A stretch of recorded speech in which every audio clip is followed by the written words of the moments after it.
सभी लोग ध्यान से देखें कि हमारा जो अगला जो हम लोग स्टार्ट कर रहे थे लेक्चर, वो मैंने जो हमारा आपका प्रॉमिस हुआ था आज से क्वेश्चन हम लोग स्टार्ट करेंगे, तो क्वेश्चन में ही हम लोग पहला स्टार्ट करने जा रहे हैं। सभी लोग ध्यान से देखें, सभी बच्चे ध्यान से देखें कि इन्होंने पहला क्वेश्चन ये पूछा है आपसे कि निम्नलिखित अष्टप्रधान में से शिवाजी के राज्य का प्रशासन कौन देखता था। ठीक है बच्चों, तो याद रखना वो कौन थे, मोरोपंत पिंगले। कौन थे, मोरोपंत पिंगले। ठीक है बच्चों, मोरोपंत पिंगले।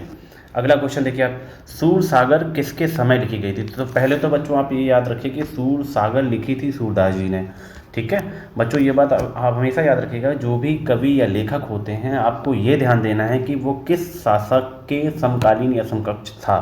ठीक है बच्चों, तो सूरसागर लिखी सूरदास जी ने, किसके समय लिखी है, अकबर के समय। ठीक है बच्चों, अगला क्वेश्चन, कुलीन प्रथा को बंगाल में किसने शुरू किया था। तो आप लोग ये बात याद रखें, ब्राह्मणों के लिए कुलीन प्रथा का प्रारंभ ये जो बल्लाल सेन थे अपने जीवन के अंतिम समय में इन्होंने किया है। तो इसका कौन सा ऑप्शन सही है, बी ऑप्शन सही है। कुलीन प्रथा को बंगाल में किसने शुरू किया था, तो बी ऑप्शन सही है। ठीक है बच्चों, अगला देखिए, मुगल शासक मोहम्मद शाह का असली नाम क्या था। ठीक है बच्चों, तो ये बात याद रखना, मुगल शासक मोहम्मद शाह का असली नाम था रोशन अख्तर।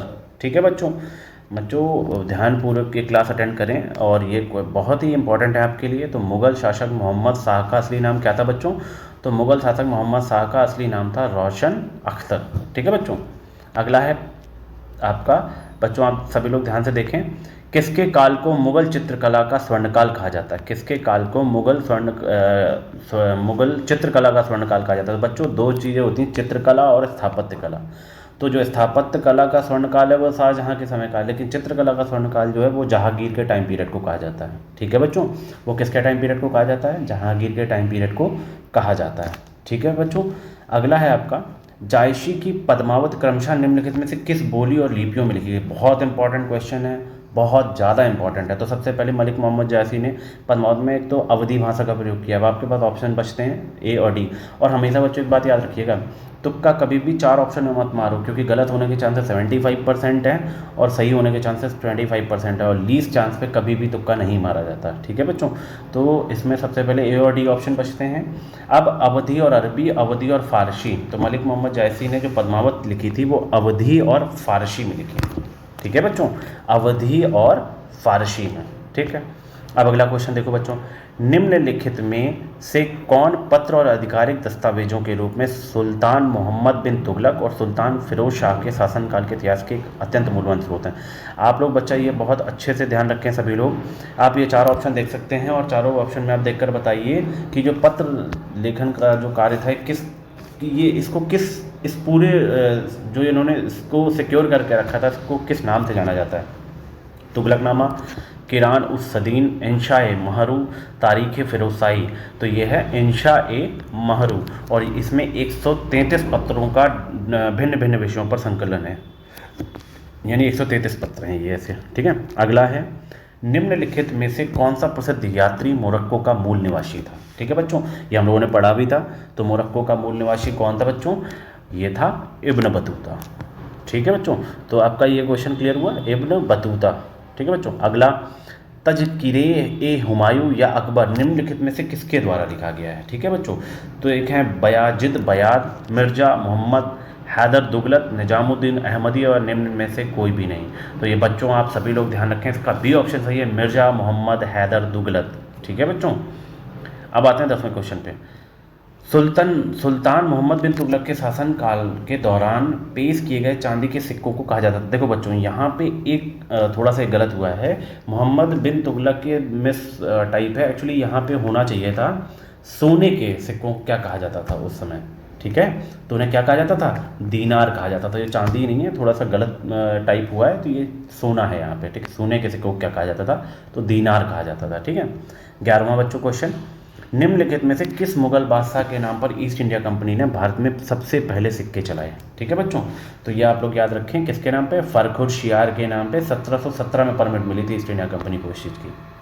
ठीक है बच्चों, तो ये हो गया अगला क्वेश्चन। 12वां क्वेश्चन देखें आप सभी लोग, निम्नलिखित दिल्ली सल्तनत के निम्नलिखित सुल्तानों में से किसे नए अधा और बिख किसने पेश किए थे। ठीक है बच्चों, आधा और बिख पेश किए थे फिरोज शाह तुगलक ने। आधा का मतलब होता है 1/2 और बिख का मतलब होता है 1/4। यादा मतलब 50%, बिख मतलब 25%। ठीक है बच्चों। अगला, प्राचीन मध्ययुगीन युग के दौरान निम्नलिखित में से कौन से बंदरगाह दक्षिण भारत के पश्चिम तट पर स्थित थे? तो ये 4 ऑप्शन है, कावेरीपट्टनम, कोरकाई, मुसूरी और टोंडी। तो आप इन्होंने पूछा दक्षिण भारत के पश्चिम तट पर, तो पश्चिम तट पर थे मुसूरी और टोंडी, और जो दक्षिण पूर्वी तट था उस पर कावेरीपट्टनम और कोरकाई था। तो इसका कौन सा ऑप्शन सही होगा? तीसरा, चौथा, यानी सी ऑप्शन। ठीक है बच्चों, सी ऑप्शन। ये चारों जो हैं बंदरगाह के ही नाम है, लेकिन जो ये तीसरा और चौथा है ये जो पाए जाते थे पश्चिमी तट पर स्थित थे दक्षिण के, और जो कावेरीपट्टनम और कोरकाई थे ये जो थे ये दक्षिण पूर्वी की तरफ थे। ठीक है, मतलब पूर्वोत्तर की तरफ थे, पूर्व की तरफ थे। ठीक है बच्चों। अब अगला है, महमूद गजनवी द्वारा भारत पर पहला आक्रमण कब किया गया था बच्चों? तो ये 1001 को किया गया था। पहला आक्रमण ये माना जाता है क्योंकि इन्होंने तो 17 बार आक्रमण किए ना, ये बात तो आपको याद ही होगा। ये 14वां क्वेश्चन। बच्चों 15वां क्वेश्चन आप सब लोग ध्यान से देखें।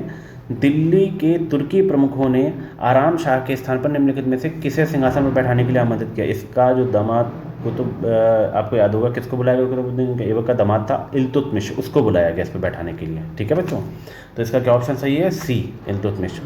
अगला क्वेश्चन देखें बच्चों, रजिया ने अपने प्रशासन में मलिक जमालुद्दीन याकूत को किस पद पर नियुक्त किया? और वो एक अबीसिनाई गुलाम था। तो ये बात आप याद रखें, इसको किस पोस्ट पर रखा गया था? अमीर याकुर। और अमीर याकुर होता कौन है? शाही घोड़ों का अधीक्षक। शाही घोड़े जिसकी निगरानी में रहते थे उसे दिल्ली के सल्तनत काल में क्या कहा जाता था? अमीर ए अखुर। ठीक है बच्चों। अगला क्वेश्चन है, बलबन के शासनकाल के दौरान निम्नलिखित में से कौन बंगाल का राज्यपाल था बच्चों? ऑप्शन है आपके पास, बुगरा खां, तुगरिल बेग, मलिक बकबकी, और इनमें से कोई नहीं। तो बुगरा खां, ये एक्चुअली बुखरा लिखा है, ये बुगरा खान है, और बुगरा खान बलबन का पुत्र था। ठीक है बच्चों। 18वां, सुल्तानों द्वारा सैनिकों की एक निश्चित संख्या के रख रखाव के लिए सैन्य प्रमुखों को दी गई भूमि का वह भाग क्या कहलाता था बच्चों? वो कहलाता था इक्ता। ठीक है बच्चों, क्या कहलाता था? इक्ता कहलाता था। ठीक है। अगला, फिरोज शाह तुगलक के शासनकाल में युद्ध के दौरान कब्जा की गई लूट का 1/6 भाग क्या कहलाता था? वो जो उस पर कर लगाया जाता था 1/6वें भाग पर, वो जो लूट का 1/6वां भाग लिया जाता था एज ए टैक्स, वो क्या कहलाता था? खम्श कहलाता था। क्या कहलाता था बच्चों? खम्श कहलाता था। ठीक है, ये बच्चों क्या कहलाता था? खम्श कहलाता था। ठीक है बच्चों। अब आप 20वां क्वेश्चन देखें। सल्तनत युग के संदर्भ में अमील, करकून और मुतशर्रिफ शब्द किसके लिए उल्लेखित थे? सेना अधिकारी के सहायकों के लिए ये यूज़ किए जाते थे। ठीक है बच्चों, इस क्वेश्चन को आप लोग स्टार लगा लीजिएगा। अब 21वां क्वेश्चन बच्चों आप सभी लोग देखें। दिल्ली सल्तनत के अधीन जो प्रांत होते थे, जो राज्य होते थे, उन्हें क्या कहा जाता था? शिकस्त, इक्ता, परगना, या इनमें से कोई नहीं। तो क्या कहलाते थे बच्चों? इक्ता। क्या कहलाता था?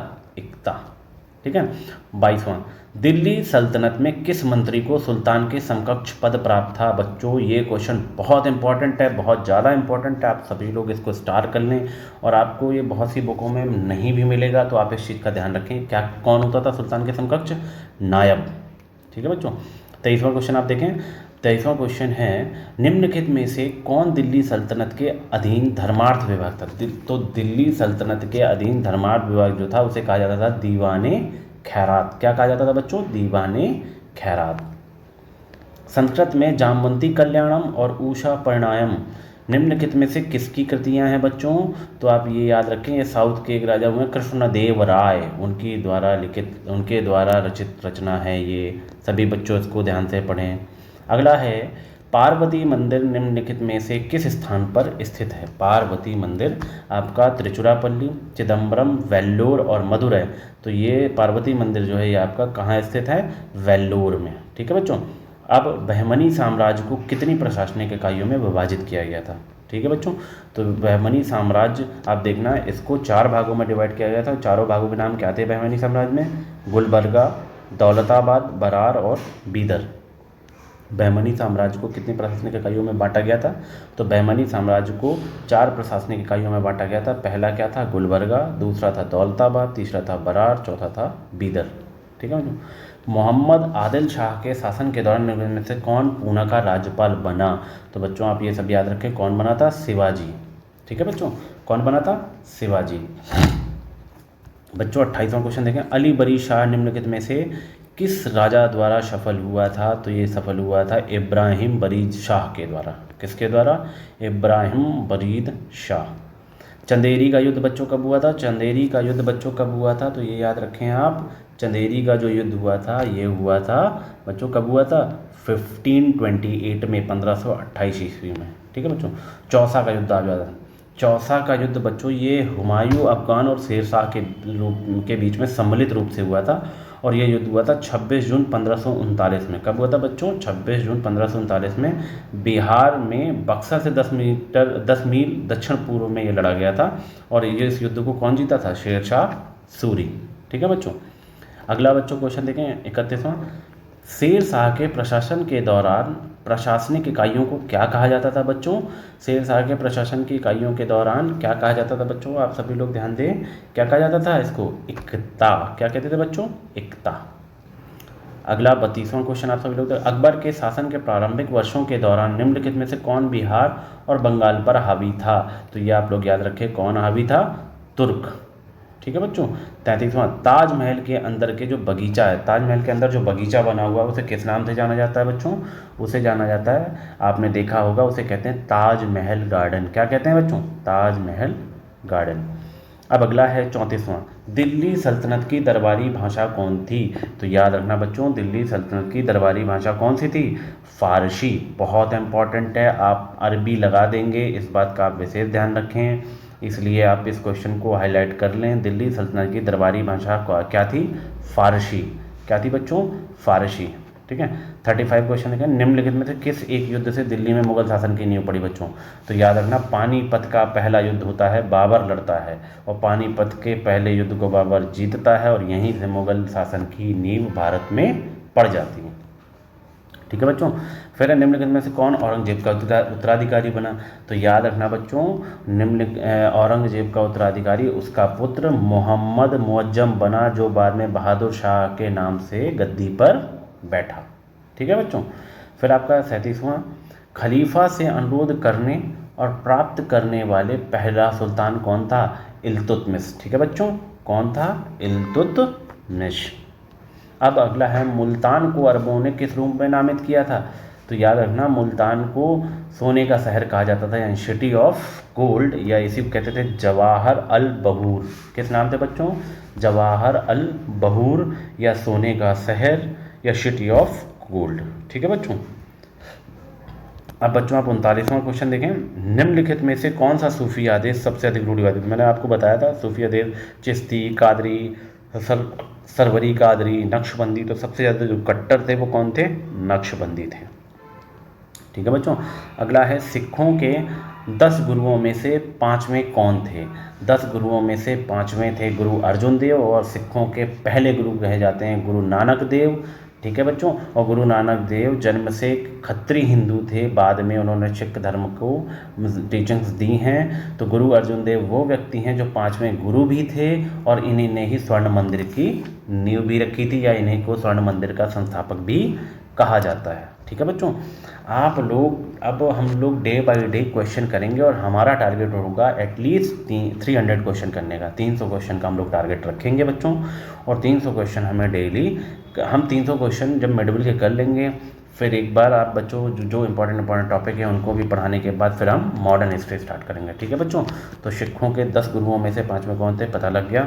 सो बच्चों अब आज के लिए इतना ही रखते हैं, और आप लोग सभी लोग ध्यान दें, और आप ज़्यादा से ज़्यादा मेरे लेक्चर को शेयर करें, लोगों तक पहुंचाएं, ज़्यादा से ज़्यादा सब्सक्राइबर दिलाएं, ताकि मैं रेगुलर वे में लेक्चर्स डाल सकूं, और मैं बच्चों अच्छे से अच्छे क्वेश्चन आपके लिए ला सकूं। और एक बात मैं आपको गारंटी देता हूं, आप ये ही क्वेश्चन कर लीजिए, अगर ये क्वेश्चन आपके PCS और ये जो आपकी वैकेंसी APS आई है, RO आ रही है UPSC से, बच्चों अगर क्वेश्चन इससे ना मिले तो कहना आप, मैं आपको एटलीस्ट 300 क्वेश्चंस कराऊंगा। बाकी मैं आपको मैक्सिमम क्वेश्चन का आंसर अपने टेलीग्राम चैनल पे एटलीस्ट 500 क्वेश्चंस का एक PDF मैं आपको अपने टेलीग्राम चैनल पे प्रोवाइड कर दूंगा। आप वहां से डाउनलोड कर सकते हैं और उन क्वेश्चंस को प्रैक्टिस कर सकते हैं। ठीक है बच्चों। तो आज के लिए यहीं से धन्यवाद, और एक बात हमेशा याद रखना, इंसान अगर इस दुनिया में कुछ जीतना है तो वो आप अकेले नहीं जीत सकते, लेकिन अगर आपके पास शिक्षा है तो आप उसे आसानी से जीत सकते हैं। ठीक है बच्चों, तो इस संसार को अगर जीतना है तो आप केवल शिक्षा से ही जीत सकते हैं। So keep doing hard work to get your aim. ठीक है बच्चों, so please keep doing these type of practices and be regular in your study. If you will be regular in your study, then you will be succeed. I promise that, and I have guaranteed you. Okay, so you all of you please try to understand that concepts, and then we will practice at least 300 questions in upcoming days. So be continue, and please promote my channel to maximum people who are interested for study. So please promote it, and thank you so much. फिर मिलते हैं बच्चों कल अगले lecture पे। तब तक के लिए बच्चों धन्यवाद और बाय बाय। फिर मिलते हैं। रब्बा खैर।